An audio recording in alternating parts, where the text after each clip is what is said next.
Today is All Saints' Day, and the tradition of All Saints' Day is remembering saints known and unknown of the church.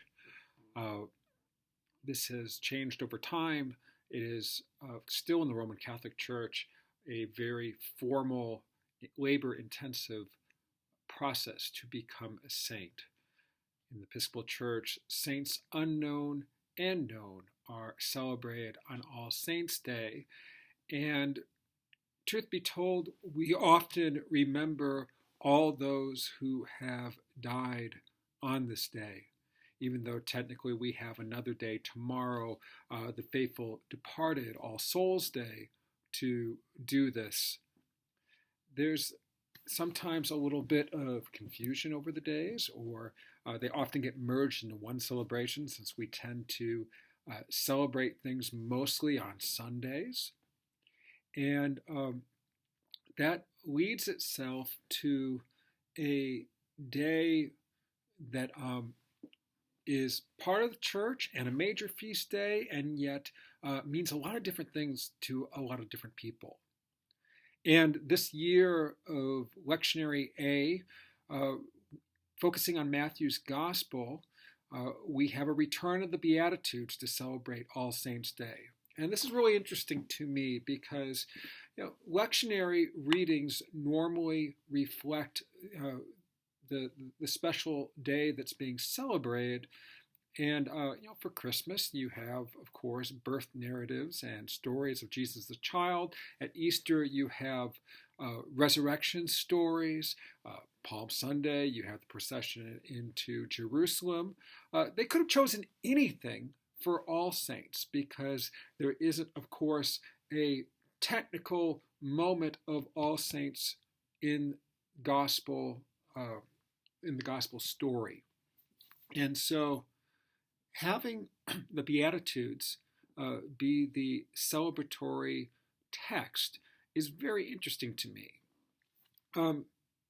The Beatitudes in Matthew's Gospel is the opening to arguably its most important episode, the Sermon on the Mount. And Jesus begins it with surprising statements of who is blessed.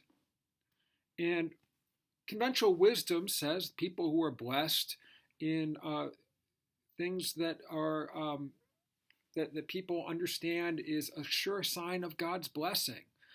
Good fortune, health, wealth, power, so on and so forth.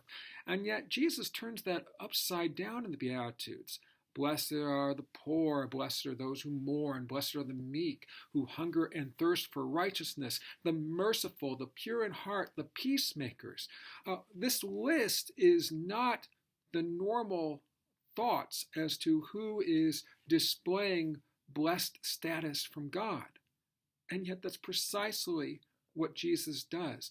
It is precisely the people who are being blessed by God in ways that people don't realize, that they are demonstrating what it truly means to be made in the image of God.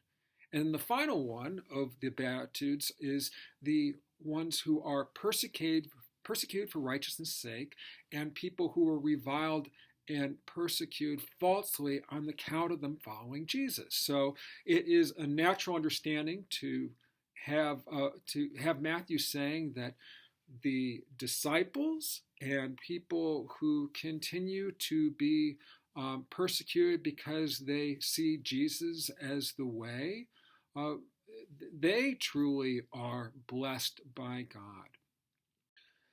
So after this image from the Beatitudes of what it means to be blessed, comes the idea of our connection to the saints of God. Of course, that includes the great figures of the church, and yet it also has some surprising characters as well. And my favorite depiction of this is Lesbia Scott's song, I Sing a Song of the Saints of God. And in her first verse, she talks about the saints that are known, who toiled and fought and lived and died for the Lord they loved and knew. The second verse says, what is it about their quality of life that made them saints? And it's they loved their Lord so dear, and God's love made them strong. And they followed the right for Jesus' sake the whole of their good lives long. And then the third verse is this amazing breaking open of the idea of sainthood, which isn't about the grand scale saints, includes them, but it's not solely about them. It includes those who have made a difference in individuals' lives by their love and kindness and their modeling the goodness of what it means to be made in the image of God, and then says we encounter this type of person all the time. They are everywhere if we would see it, see the potential for transformation and for goodness, and then live it, be it. Listen to this third verse. They lived not only in ages past, there are hundreds and thousands still. The world is bright with the joyous saints who love to do Jesus' will. You can meet them in school or in lanes or at sea, in church or in trains or in shops or at tea, for the saints of God are just folk like me, and I mean to be one too. It's that final inspirational moment that calls us to see all saints differently. Not just those who have made a difference in our lives, but for us to then be that difference in other people's lives. That's the same call that's found in the Beatitudes. It is our connection to living our life in a way that honors God and the presence of God in everyone. So on this All Saints' Day, in the midst of terrible anxiety over what's going to happen Tuesday and the virus that is raging across the world, comes this hope in that we are called to care for one another in a way that is good and kind and lives in to what it really means to be made in God's image.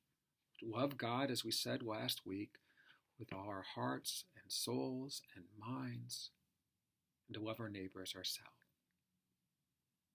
So as this week goes on, a lot of uncertainty, a lot of fear, be an inspiration for each other.